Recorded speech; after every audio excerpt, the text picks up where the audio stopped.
Across battlefields far from home. Under foreign skies and unfamiliar suns. Millions of Indian soldiers fought and died in wars they did not choose. They marched through deserts, jungles, and frozen trenches. They carried the weight of the British Empire on their shoulders.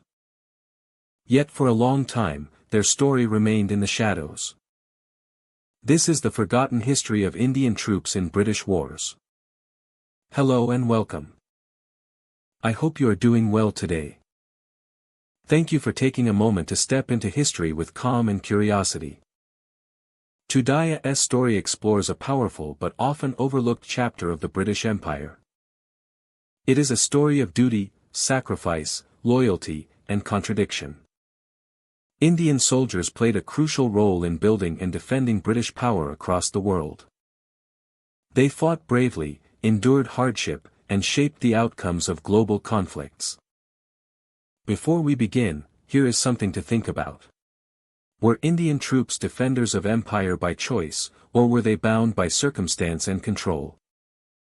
Share your thoughts, and let us begin the journey. In the middle of the 18th century, the British presence in India was fragile and uncertain. A handful of trading posts clung to the coastline, surrounded by powerful kingdoms, shifting alliances, and vast armies that far outnumbered anything the British could deploy. Survival depended not on strength alone, but on adaptation, negotiation, and the willingness to rely on local forces. Out of this uncertainty emerged a partnership that would reshape the subcontinent and alter global history. The British East India Company arrived in India seeking profit, not empire. Its officers were merchants first, soldiers second. Their forts were lightly defended, their troops few, and their authority limited. Inland rulers controlled land, revenue, and armies, while the company depended on permission to trade. Every decision carried risk, and every misstep could lead to expulsion or destruction. To protect their interests, the British turned to Indian soldiers known as sepoys. These men were recruited locally, trained in European-style drill, and paid regular wages. For many recruits, service offered stability, prestige, and a steady income in a world shaped by warfare and political uncertainty. For the British, sepoys were essential. They understood the land, the climate, and the languages, and they could be raised in numbers the company could never match with troops from Europe. Muskets were issued, uniforms stitched, and discipline enforced through a blend of local custom and imported military practice. This early army was not yet an instrument of conquest, but a shield, designed to protect factories, warehouses, and trade routes. Still, its existence planted the seeds of something far larger. The fragile balance of power shifted dramatically in 1757. In Bengal, one of the richest regions in India, political tension had reached a breaking point. Rival factions competed for control, alliances formed and dissolved, and suspicion hung heavy in the air. When conflict erupted, it culminated in the Battle of Plassey, a brief but decisive encounter that changed the course of history. On the field, British officers stood alongside Indian troops who bore the weight of the fighting. Sepoys marched under foreign banners, advancing through heat and uncertainty. Their presence turned a small European force into a credible army. Strategy, timing, and internal divisions among the opposing side all played a role. Indian soldiers fought bravely, but command rested firmly in British hands, and rewards flowed upward. In the years that followed, military cooperation expanded steadily. Sepoy regiments multiplied, garrisoning cities, escorting caravans, and enforcing new agreements. British officers learned to depend on their Indian troops, trusting their endurance and discipline. Campaigns moved inland, not always as open wars, but as calculated interventions in local disputes. Across plains and river valleys, the sound of marching feet became familiar. Fortifications rose, roads improved, and supply lines stretched deeper into the interior. The British presence no longer felt temporary. It was becoming permanent, carried forward by armies that were Indian in composition, but foreign in command. For the sepoys, service was complex and layered. Loyalty was shaped by pay, tradition, and honor. Many soldiers saw themselves as professionals serving a powerful employer, not as agents of foreign domination. Between 1750 and 1800, this alliance matured into a system. British commanders praised the reliability of their Indian troops, while also imposing strict hierarchies that limited advancement. Trust existed, but it was bounded by control. The expansion of British power during these decades was gradual rather than sudden. It advanced through treaties enforced by sepoys, through battles won with Indian blood, and through administration protected by Indian muskets. Each success reinforced dependence on local soldiers, tightening the bond between conqueror and recruit. Yet beneath the surface, tensions quietly accumulated. Cultural misunderstandings, unequal treatment, and rigid discipline created unspoken strains. For now, these remained contained, overshadowed by victories and steady pay. The alliance functioned because it served both sides, even if not equally. By the end of the 18th century, the British were no longer fragile guests. They had become dominant players, supported by an army largely composed of Indian soldiers. The partnership that began as a necessity had evolved into the foundation of imperial rule. Indian soldiers made British expansion possible, while the British provided structure and resources that reshaped warfare in the subcontinent. Cooperation built power, power created imbalance, and imbalance sowed the seeds of future conflict. Between 1750 and 1800, the path of empire was laid, not by British strength alone, but by the shared, uneasy march of British ambition and Indian service. And Indian service. By the early 19th century, the East India Company stood as a power unlike any the Indian subcontinent had known before. What began as a trading enterprise had transformed into a territorial ruler, stretching its authority from Bengal to the Deccan. Behind this expansion stood an army that was vast, disciplined, and increasingly professional, an army that quietly reshaped the balance of power across India. This force was one of the largest standing armies in the world at the time. Yet its strength did not lie in European numbers. The overwhelming majority of its soldiers were Indian men, drawn from villages, towns, and farming communities. They were known collectively as sepoys, though they came from many regions, languages, and traditions. Training grounds echoed with commands spoken in unfamiliar accents, translated into local tongues. Drill routines were precise, repetitive, and demanding. Muskets were cleaned and inspected daily. Marching formations were practiced under the burning sun. Over time, these soldiers mastered the art of modern warfare as it was understood in Europe, blending it with local knowledge of terrain, climate, and movement. In the south, it fought against the legacy of Mysore, securing control after long and costly struggles. In western and central India, it confronted the powerful Maratha states, whose cavalry and regional alliances had once challenged all rivals. Across northern India, company forces moved from garrison to battlefield, asserting authority over territories that had previously known shifting rulers. These campaigns were not quick or simple. Battles were often followed by long months of patrols, fort construction, and uneasy peace. Indian soldiers bore the weight of this work. They guarded supply lines, manned remote outposts, and enforced new laws in unfamiliar regions. Their presence made company rule visible and constant, even in distant villages. Despite their skill and loyalty, inequality was built into the structure of the army. Indian troops were paid far less than their European counterparts. Their chances of promotion were sharply limited. Command positions remained almost entirely in British hands. Even the most experienced Indian soldiers could rise only so far, no matter how many campaigns they survived. This imbalance shaped daily life within the ranks. Respect was demanded from below, but rarely returned from above. Discipline was strict, punishments severe. Orders were absolute, and questioning authority was dangerous.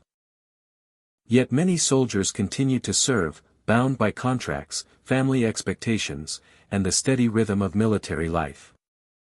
The army also became a tool of administration. Soldiers collected revenue, escorted officials, and suppressed resistance. Their uniforms symbolized a new order, one backed by force and organization. Roads, cantonments, and fortified towns spread. Alongside their movements, changing landscapes that had once been defined by local power. Cultural and religious practices were carefully managed. At least on the surface. Officers understood that offending beliefs could lead to unrest. Separate cooking arrangements, leave for festivals, and respect for customs were often maintained. But beneath this caution lay tension. As military regulations increasingly shaped every aspect of a soldier's existence. By the 1830s and 1840s, the company army had become the backbone of British authority in India. It allowed a relatively small number of European officials to govern millions of people. Without Indian soldiers, the company could not have held its territories, enforced its policies, or expanded its reach. As territories expanded, so did the distance between rulers and the ruled. Rumors traveled quickly through barracks and bazaars alike, carrying fears about pay, service conditions, and respect. The army stood at the center of this fragile system. It represented power, order, and opportunity, but also inequality and control. Indian soldiers had become essential to an empire that did not see them as equals. They were trusted with weapons, yet denied authority. Praised for bravery, yet kept at a distance. Its flags flew over forts, cities, and countryside alike. The company appeared secure, its rule enforced by the very people it governed. But beneath the surface, strains were growing. Long years of service, rigid hierarchy, and unresolved grievances quietly accumulated. The army that had built company power also carried within it the tensions of that system. Between 1800 and 1857, the East India Company Army shaped the destiny of the subcontinent. Its Indian soldiers formed the foundation of British rule, marching across battlefields and borders to create an empire. Their story is one of discipline and endurance, of service given under unequal terms, and of a force that changed history, even as it remained unseen by those it ultimately served. In the hot summer of 1857, the air across northern India felt heavy with more than heat. Beneath the routine of drills and orders, resentment had been building for years. Indian soldiers had marched and fought in distant campaigns, enforcing an empire that was not their own. They lived under strict discipline, unequal pay, and limited respect. What began as quiet unease finally reached a breaking point. The fire spread fast. Indian soldiers rose against British authority in cantonments and cities, along dusty roads and fortified towns. Barracks that once echoed with commands now rang with alarm. Lines of loyalty blurred as men faced impossible choices between obedience and outrage. The rebellion was not a single moment but a rolling storm, gathering strength as it moved from place to place. Across the plains of northern India, news traveled faster than official orders. Civilians joined soldiers, and long-standing grievances found a voice in action. Some cities fell into rebel hands, while others became strongholds of British defense. Railways and telegraph lines were damaged, cutting communication and deepening fear on both sides. For British officials, the sense of control they once took for granted vanished almost overnight. The response was swift and determined. British forces regrouped, drawing on troops from other regions and reinforcements from overseas. Columns moved through contested territory with grim purpose. Battles were fought in streets, fields, and courtyards. Towns changed hands, sometimes more than once, before resistance was finally crushed. By the end of 1857, the rebellion had been largely defeated, but the landscape was forever altered. Trust between rulers and soldiers had been shattered. British authorities no longer believed they could rely on the same systems that had sustained their rule for decades. The East India Company, once the symbol of imperial power, was now blamed for failure, arrogance, and mismanagement. In 1858, a dramatic shift followed. Control of India passed directly to the British Crown. The East India Company was dissolved, ending an era that had begun with merchants and trade. Administration became more centralized, more cautious, and more controlled. The rebellion had revealed how fragile empire could be when built on imbalance and distance. Military reform became a priority. British leaders studied every detail of the uprising, searching for lessons. They concluded that the army itself needed to be reshaped. The old structure was dismantled, and in its place emerged the British Indian Army. This new force was designed to prevent unity among Indian soldiers, reducing the risk of collective revolt. Recruitment patterns changed. Certain regions and communities were favored, while others were deliberately excluded. Ratios between British and Indian troops were adjusted to ensure British dominance in key units. Artillery, once widely manned by Indian soldiers, was placed firmly under British control. Discipline remained strict, but oversight grew heavier. Training manuals were rewritten, and command structures tightened. Loyalty was emphasized above all else. The memory of 1857 lingered in every parade ground and inspection. Fear of another uprising shaped policy and practice for years to come. Indian troops continued to serve in large numbers, wearing new uniforms and answering to a restructured command. The contradiction at the heart of empire remained unresolved. For Indian soldiers, life after the rebellion was marked by caution and constraint. Opportunities for advancement grew narrower, and suspicion followed them into daily routines. Loyalty was demanded, but trust was rarely offered in return. Many continued to serve with discipline and professionalism, even as memories of 1857 cast a long shadow. The years from 1857 to 1860 became a turning point, not only in policy but in mindset. British rule in India became more rigid, more defensive, and more aware of its own vulnerability. The illusion of unquestioned authority was gone. In its place stood a system built on control, calculation, and fear of loss. As the dust settled, the rebellion remained etched into the collective memory of both rulers and ruled. It reshaped institutions, armies, and attitudes. It marked the end of company rule and the beginning of direct imperial governance. The rebellion had forced restructuring, but it had not erased dependence. The empire moved forward changed, guarded, and uneasy. Beneath the surface of order. The lessons of 1857 endured. Reminding all who served and commanded that power, once challenged, is never the same again. After 1860, the reach of empire no longer ended at the borders of India. Indian soldiers began to move across seas and deserts, carried by steamships and supply trains into lands they had never seen. They wore familiar uniforms, followed familiar commands, yet the ground beneath their boots was foreign. This was the age when Indian manpower became a global instrument of imperial power.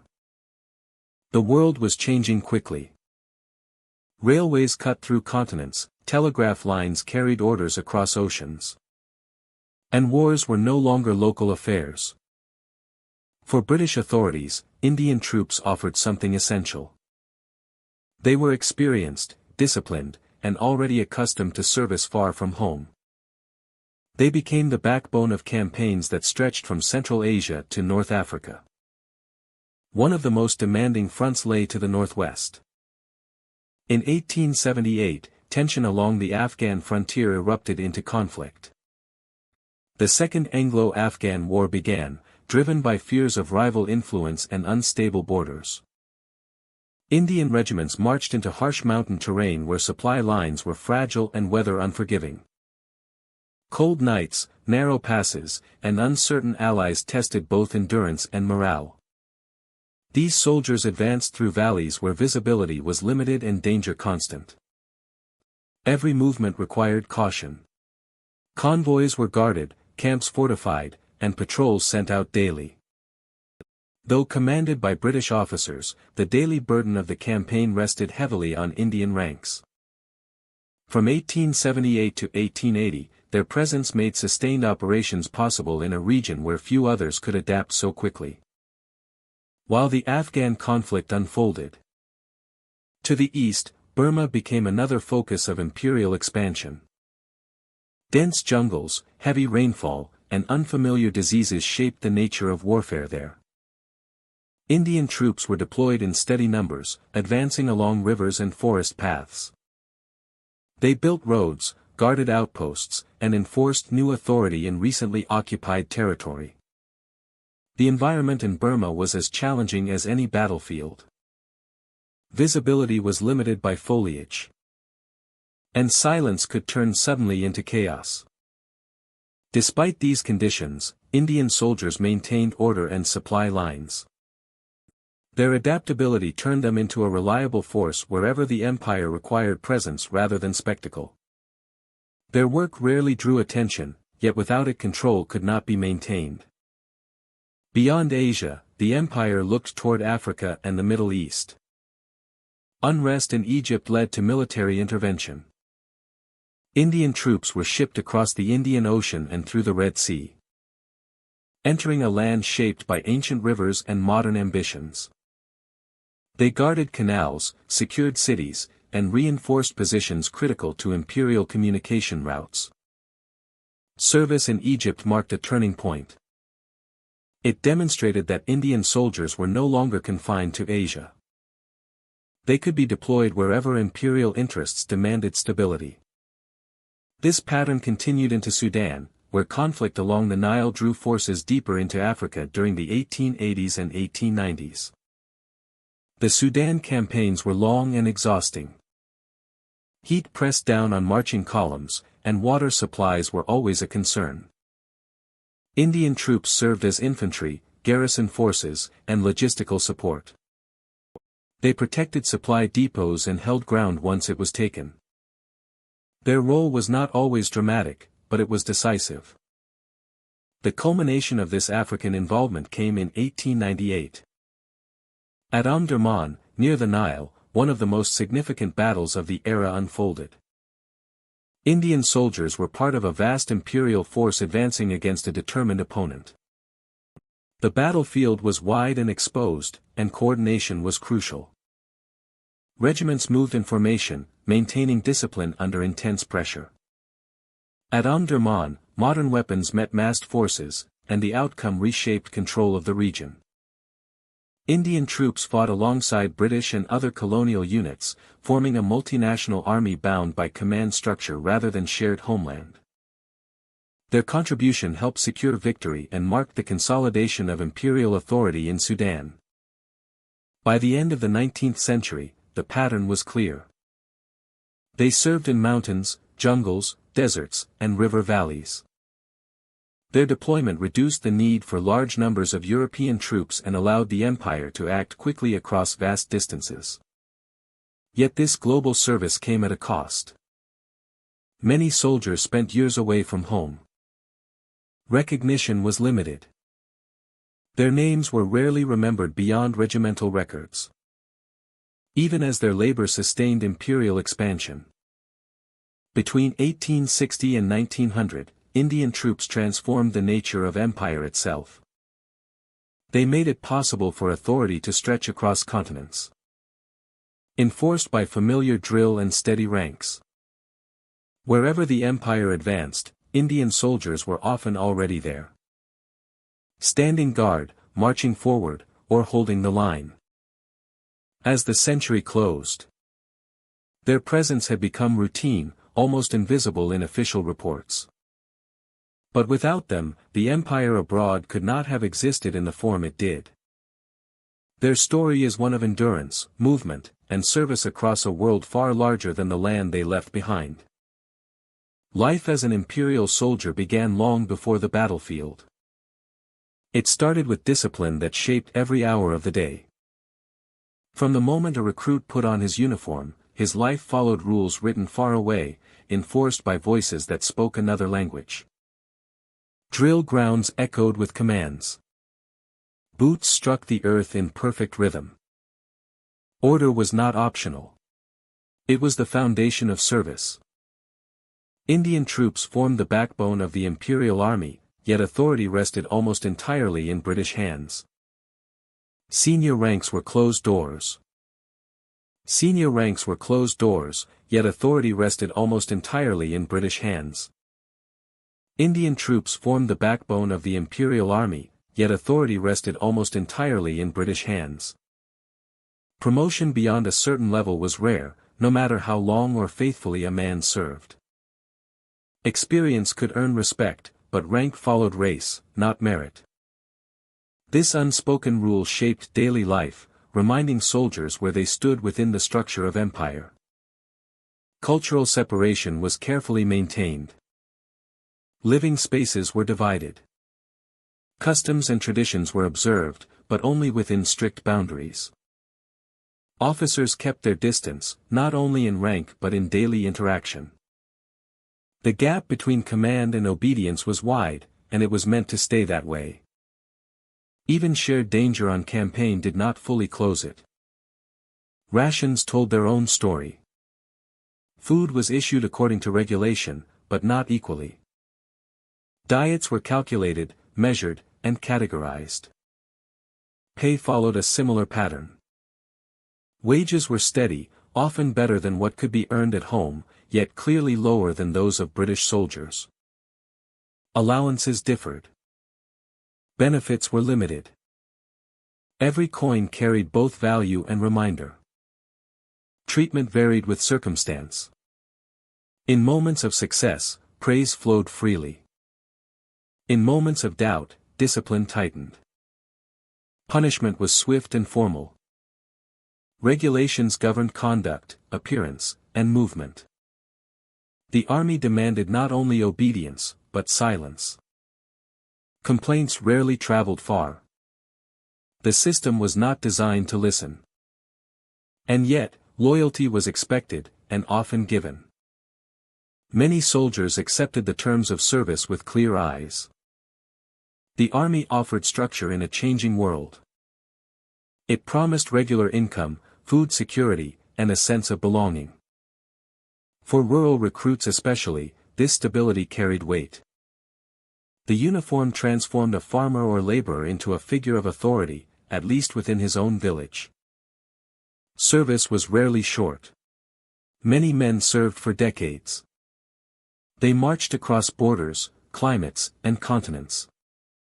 They guarded deserts, mountains, and ports they had never imagined. Campaigns blurred into years. The army became a second home, governed by routine and repetition. Friendships formed in shared hardship. Loss became familiar, carried quietly from one posting to the next. Life on campaign was demanding but controlled. Camps rose and fell with precision. Tents aligned in neat rows. Watches were kept through the night. Letters from home arrived slowly, sometimes months late, carrying news that felt both close and distant. In these moments, the soldier lived between worlds, belonging fully to neither. Pride grew alongside hardship. Marching beneath regimental colors stirred a deep sense of identity. Medals, though limited, were cherished. A decoration pinned to a uniform told a story that words could not.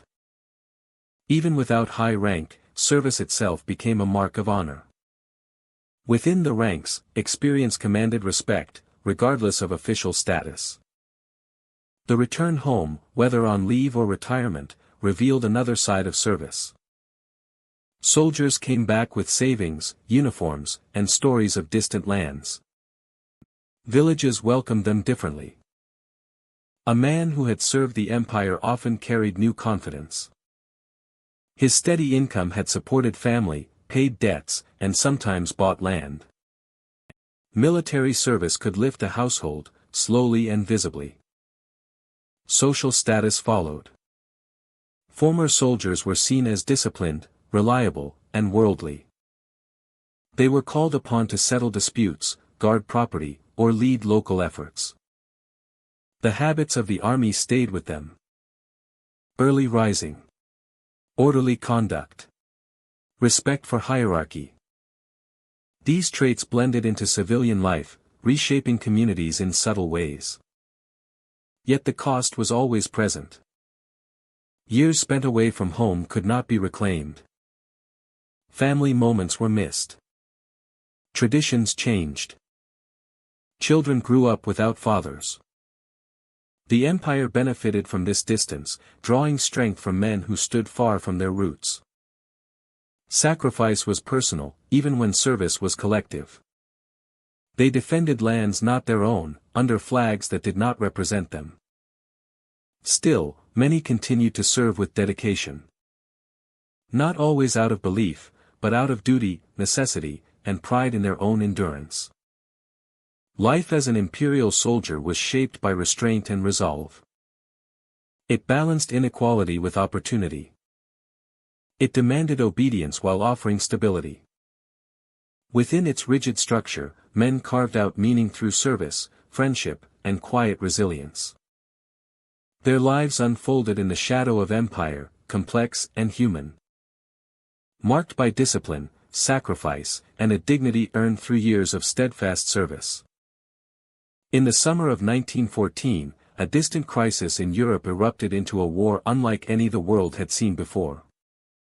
Empires mobilized, alliances hardened, and within weeks the British Empire was drawn into a conflict that would stretch across continents. Almost immediately, Britain looked beyond its own shores for manpower.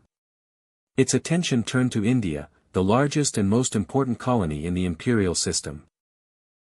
India was not merely a source of resources. It was a reservoir of soldiers. For decades, Indian troops had served the empire in Asia and Africa. When war came, this existing military structure allowed Britain to act quickly. Recruitment accelerated at an unprecedented scale. Villages, towns, and cities across the subcontinent sent men to enlist, often driven by duty, pay, tradition, or the promise of honor. By the end of the war, more than 1 million Indian soldiers had been recruited. They formed one of the largest volunteer forces in history. These men came from different regions, religions, and languages, yet they were united by uniforms, drill, and a shared journey into an unfamiliar and dangerous world. In late 1914, Indian troops were among the first colonial soldiers sent to the Western Front. They arrived in France and Belgium at a moment of crisis, when British forces were struggling to hold the line.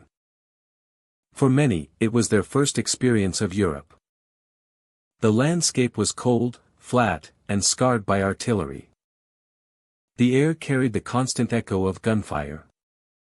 Trench warfare defined their reality. Narrow earthworks filled with mud became home for weeks at a time.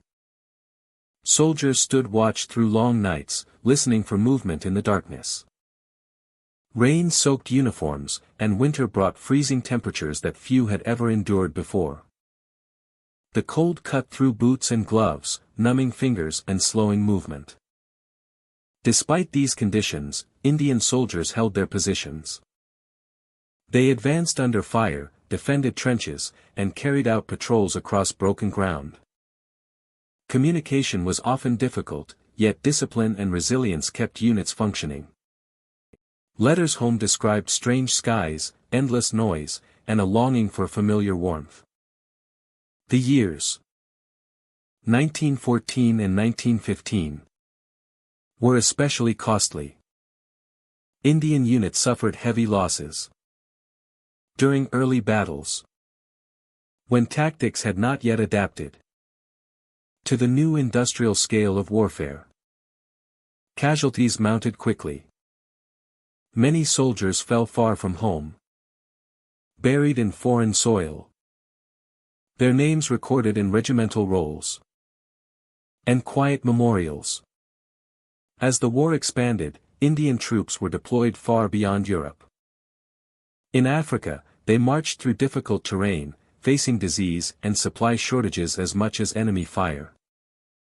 In the Middle East, they fought in deserts and river valleys, supporting campaigns that reshaped entire regions. Their adaptability became one of the Empire's greatest assets. Service was not without hardship beyond the battlefield. Racial hierarchies remained firmly in place. Indian soldiers were praised for bravery, yet opportunities for advancement were limited. Pay and recognition often fell short of sacrifices made. Still, units continued to serve, driven by loyalty to comrades and the discipline of military life. Medical stations struggled to cope with the wounded. Hospitals filled with men suffering from injuries, illness, and exhaustion. For those who survived, recovery was slow and uncertain. For those who did not, families received brief notices that could never convey the full weight of loss. Back in India, the war touched nearly every community. Recruitment changed village life, and the absence of so many men reshaped economies and families. News arrived in fragments, carried by letters and official reports. Pride mixed with anxiety, as the scale of the conflict became clearer. By 1918, the war was reaching its final phase. Indian troops continued to serve on multiple fronts, supporting the last offensives and maintaining pressure on exhausted enemies. When the fighting finally ended, celebrations echoed across the empire, but the cost was impossible to ignore. Thousands of Indian soldiers never returned. Those who did carried memories that would last a lifetime. They had seen the heart of a global conflict and endured conditions few had imagined. Their contribution had been decisive, even if it was not always acknowledged. The First World War marked a turning point. It demonstrated how deeply India was tied to imperial power, not just as a colony, but as a central pillar of Britannia's war effort. The scale of sacrifice challenged old assumptions and planted new questions about loyalty, reward, and the future.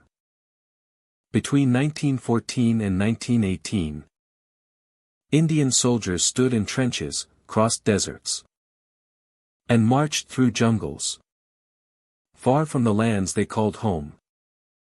Their story is one of endurance under extreme pressure, of service given on a global stage, and of lives changed forever by a war that reshaped the modern world. This is one of endurance under extreme pressure, of service given on a global stage, and of lives changed forever by a war that reshaped the modern world. When the guns finally fell silent in 1918, a long road led home for thousands of Indian soldiers. They returned by ship and rail, carrying memories of distant lands, endless marches, and years spent under foreign skies. The war was over, and with it came expectations that the world had changed. The war was over, and with it came expectations that the world had changed. These men had fought across continents. They had served in unfamiliar climates, followed strict discipline, and endured hardship far from home. In return, many believed their loyalty and sacrifice would be rewarded. Political reform, greater respect, and a stronger voice in the future of their country felt not only possible, but deserved. The war had demanded everything from them, and they believed it had earned them something in return. At first, there were signs that change might come. Speeches spoke of gratitude and reform. Promises were hinted at, carefully worded and cautiously optimistic. Veterans listened, watched, and hoped. But as months turned into years, reality settled in. The structures of power remained largely untouched. Decision-making stayed distant. Political authority did not shift in the way many had imagined. The sacrifices of wartime were acknowledged in words, but rarely reflected in action. For many former soldiers, this gap between expectation and reality was deeply unsettling. Daily life resumed, but it felt different. They had seen other societies, other ways of governance, and other ideas of rights and duty.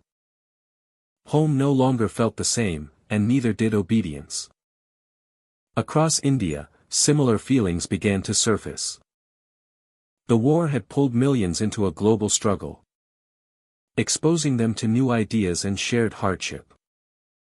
Communities talked more openly about justice, fairness, and representation.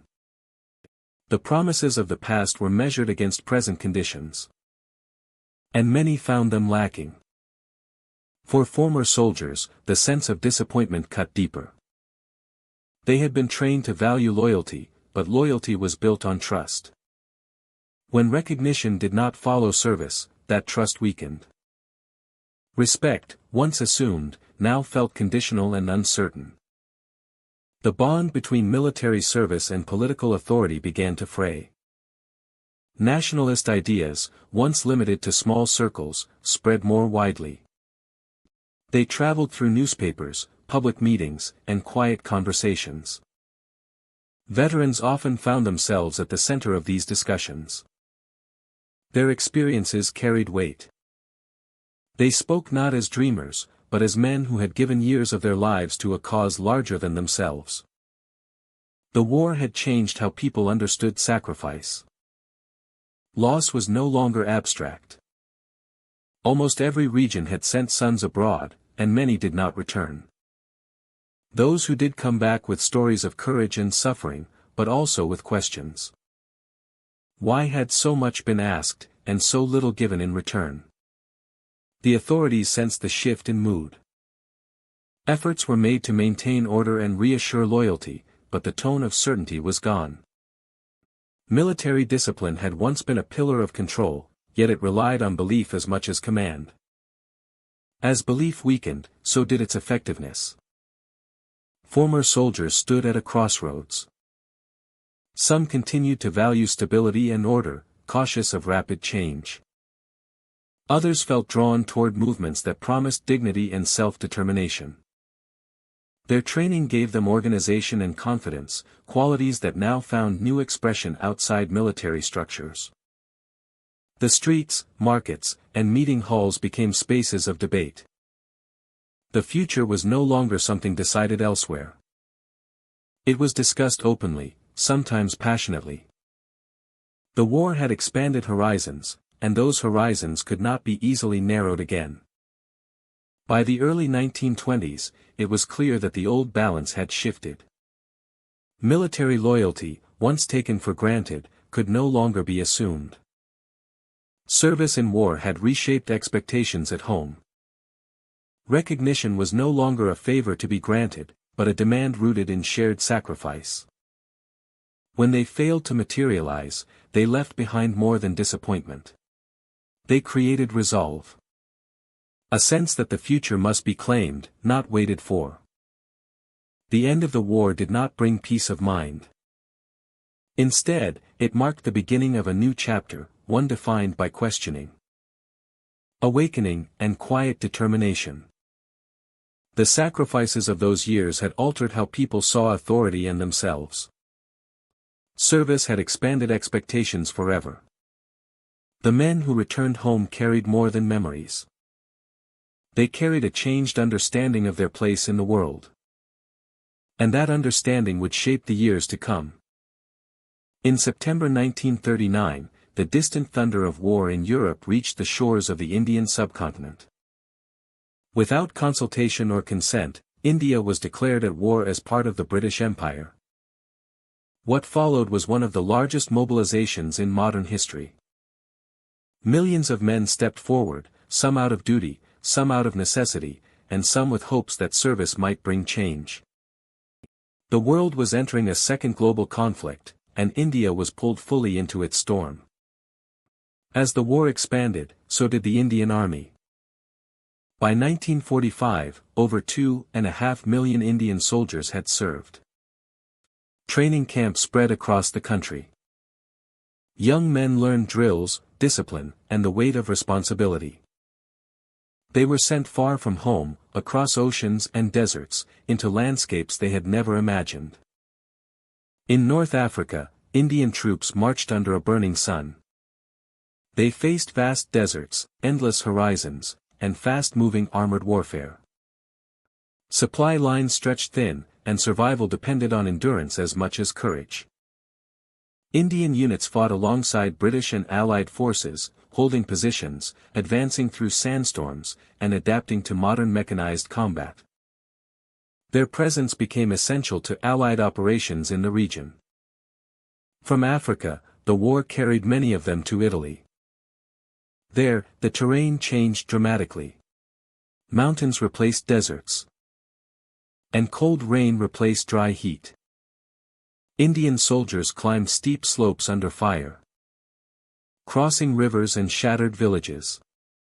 Battles were slow and exhausting. Progress was measured in yards, not miles. Despite harsh conditions, Indian units played a crucial role in breaking through heavily defended positions, often at great cost. Meanwhile, the conflict in Asia moved closer to home. Japan's rapid advance through Southeast Asia shocked the British Empire. In early 1942, the fortress of Singapore, long believed to be secure, fell with stunning speed. It was one of the greatest defeats in British military history. Thousands of Indian soldiers were among those captured, suddenly finding themselves prisoners of war in unfamiliar and uncertain circumstances. Captivity brought hardship and deep reflection. Cut off from their units and command, many prisoners faced hunger, disease, and isolation. In these camps, the idea of loyalty to empire began to fracture. Some prisoners encountered a new vision, one that spoke of fighting not for imperial rule, but for India itself. From these conditions emerged the Indian National Army, formed with Japanese support and led by Indian nationalists.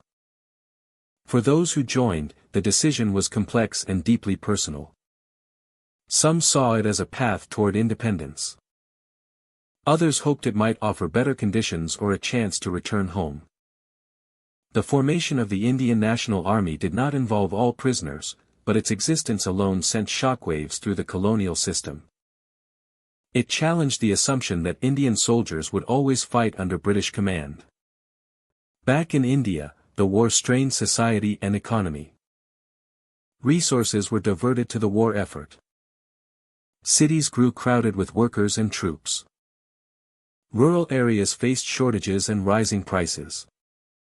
The promise that Indian sacrifice would be rewarded with political progress remained vague and uncertain. Nationalist movements watched closely, noting the contradictions of fighting for freedom abroad while lacking it at home. As the war dragged on, fatigue set in. Soldiers who had served for years began to question the future. British officers, too, sensed that the old order was weakening. The scale of Indian involvement made one truth impossible to ignore. The empire could not fight this war without India, yet it could no longer control India in the same way as before. By 1945, the war reached its conclusion. Allied victory brought relief, but not resolution. Indian soldiers returned home changed by what they had seen and endured. They had fought across continents, faced modern warfare, and witnessed the vulnerability of imperial power. The fall of Singapore, the rise of the Indian National Army, and the sheer scale of mobilization had altered perceptions forever.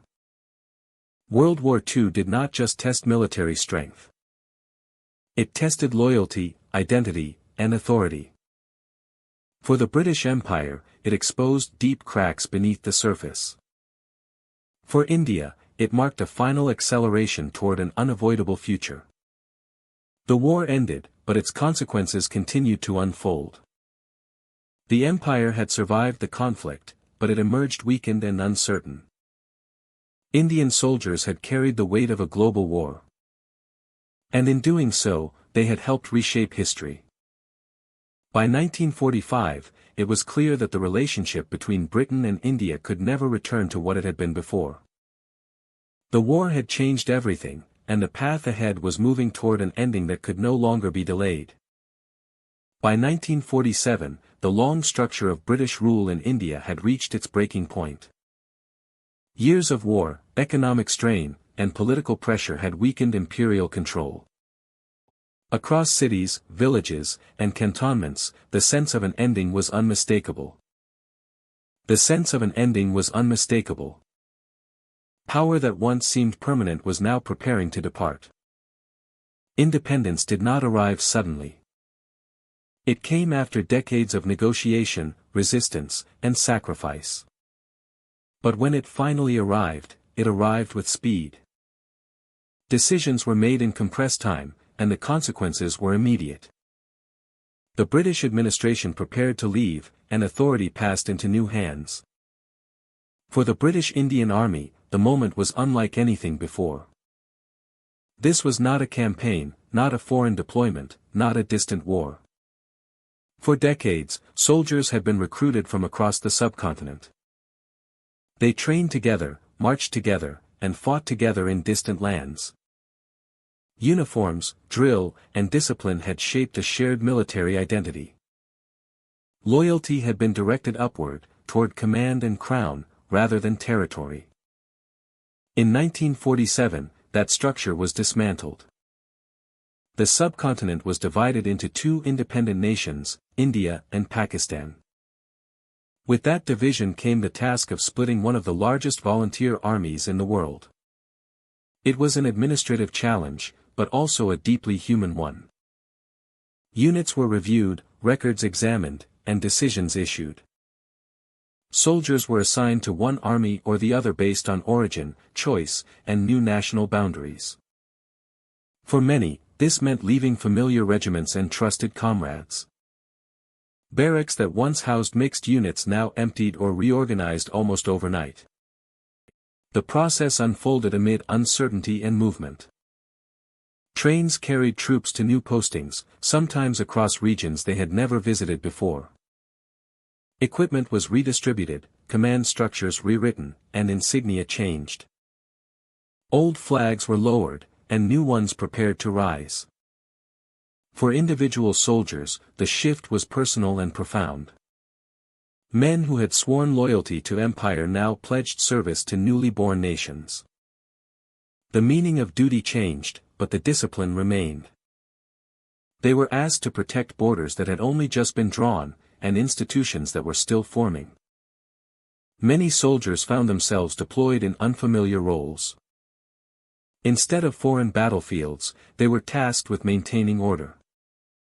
They guarded infrastructure, escorted officials, and secured supply routes. Their presence was essential during a time when stability was fragile. Emotion ran quietly beneath routine. Some soldiers felt pride in serving an independent homeland. Others felt uncertainty, having known only imperial service throughout their careers. For many, the change brought both hope and loss, often at the same time. The division of the army also meant the creation of two military traditions. India inherited a vast portion of infrastructure, training institutions, and regiments. Pakistan, smaller but determined, worked quickly to establish its own command and operational capacity. Both forces relied heavily on experienced soldiers who had served under British rule. They understood logistics, discipline, and leadership under pressure. Their experience became the foundation upon which new national armies were built. What had once served empire now served sovereignty. Yet the transition was not simple. Resources were limited, timelines were tight. And political tensions remained high. Soldiers were often required to act with restraint and professionalism under intense strain. Their conduct during this period shaped public trust in the new armed forces. By the end of 1947, the transformation was largely complete. The British Indian Army no longer existed as a single institution. In its place stood two national armies, each facing its own challenges and responsibilities. The age of imperial command had closed, replaced by national defense. The soldiers themselves carried the weight of this change. Their uniforms might look similar, their training familiar, but their purpose had shifted. They were no longer instruments of distant rule. They were guardians of new nations, shaped by history but oriented toward the future. The story of independence and division is often told through politics and borders. But it is also a story of soldiers, standing at the intersection of past and future. Men trained to follow orders had to adapt to a world where authority itself had changed. Their loyalty moved from crown to country, quietly and decisively. In that moment, the long era of empire ended. Not with a final battle, but with a transfer of duty. The army that once marched for imperial power became the backbone of independent states. Through discipline and service, soldiers carried continuity through rupture. Their journey marked the true military end of empire, and the beginning of something entirely new. Memory often fades where power once stood. The empire that stretched across maps and oceans left behind monuments, records, and legends. Yet behind those symbols stood millions of lives whose names rarely appeared in official accounts. Among them were Indian soldiers, whose service carried the weight of empire. From the earliest campaigns to the final decades of imperial rule, they crossed mountains where thin air tested endurance. They guarded ports, railways, and distant frontiers that few at home could even name. Wars fought far from India often depended on Indian manpower. Units were transported across seas to unfamiliar lands, guided by orders that came from distant command centers.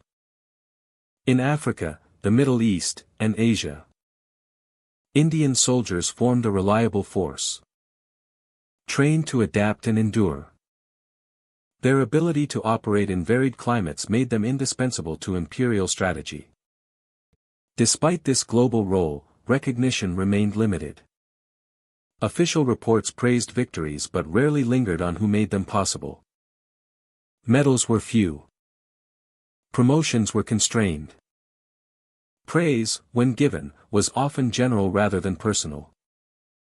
The system valued service, but not equality. Contribution was acknowledged in practice, yet restrained in public memory. At home, the scale of their involvement was not always understood. Families knew the cost of absence and the relief of wages sent back. But beyond these local circles, stories faded quickly. Imperial history favored commanders, treaties, and battles, not the countless soldiers who carried them out. As decades passed, silence settled over these lives. Archives listed numbers, not voices. Photographs captured uniforms, not inner worlds. The human experience of service became fragmented, preserved only in letters, oral memory, and fading tradition. For many years, the legacy of Indian soldiers lived quietly, overshadowed by broader narratives of empire. Yet history does not remain still. Over time, scholars began to look closer. They examined regimental records, personal accounts, and forgotten correspondence. A fuller picture emerged, one that revealed how deeply the empire relied on Indian troops. Campaigns once attributed to imperial strength alone were re-examined through the lens of manpower and sacrifice. This renewed attention reshaped understanding. It became clear that the empire was not sustained by distant authority alone, but by cooperation, coercion, and commitment from those it ruled. Indian soldiers were not a minor detail. They were central to the functioning of imperial power. Without them, expansion would have stalled, and control would have weakened. Recognition today takes many forms. Museums revise exhibits. Books tell more complete stories. Memorials include broader names. This acknowledgement does not erase inequality or hardship, but it restores presence. It allows these soldiers to be seen not as background figures, but as active participants in global history. The complexity of their service remains. Loyalty was given within an unequal system. Pride existed alongside limitation. Many soldiers believed in duty, honor, and the bonds formed within their units. Others served out of necessity, seeking stability for their families. These motivations varied, but the result was the same. Their labor sustained an empire. What endures is not only what they fought for, but what they represented. Endurance under pressure. Adaptation in unfamiliar lands. Quiet resilience across years of service. These qualities define daily life far more than banners or speeches. They shaped a legacy built not on glory alone, but on persistence. As time moves forward, remembering becomes an act of balance. It requires acknowledging both contribution and constraint. It asks that history make room for complexity rather than simplicity. Indian soldiers were neither invisible nor fully celebrated. Their story lies between, waiting to be told with care. Today, when historians state that the British Empire could not have survived without Indian soldiers, it is not exaggeration. It is recognition long delayed. The empire depended on their strength, discipline, and numbers. It relied on their willingness to serve across borders and under command. Their role was foundational. A legacy remembered is not just about the past. It shapes how the present understands responsibility and recognition. By restoring these stories, history becomes fuller and more honest. The march of empire slows, replaced by individual footsteps, each one carrying weight, each one deserving to be remembered. In the end, the story of Indian soldiers is not a footnote. It is a central chapter, written across continents and years. Their service echoes beyond battlefields, reminding us that great powers are built not only by decisions at the top, but by lives lived in discipline, sacrifice, and enduring resolve. The story of Indian troops in British wars is a story of courage without equality, and sacrifice without full recognition. These soldiers shaped global history with discipline, endurance, and strength. Remembering them restores balance to the past and honors lives once overlooked. Thank you for listening and for walking through history with care. May understanding these stories help us respect the human cost of empire. Until next time, take care, and stay curious.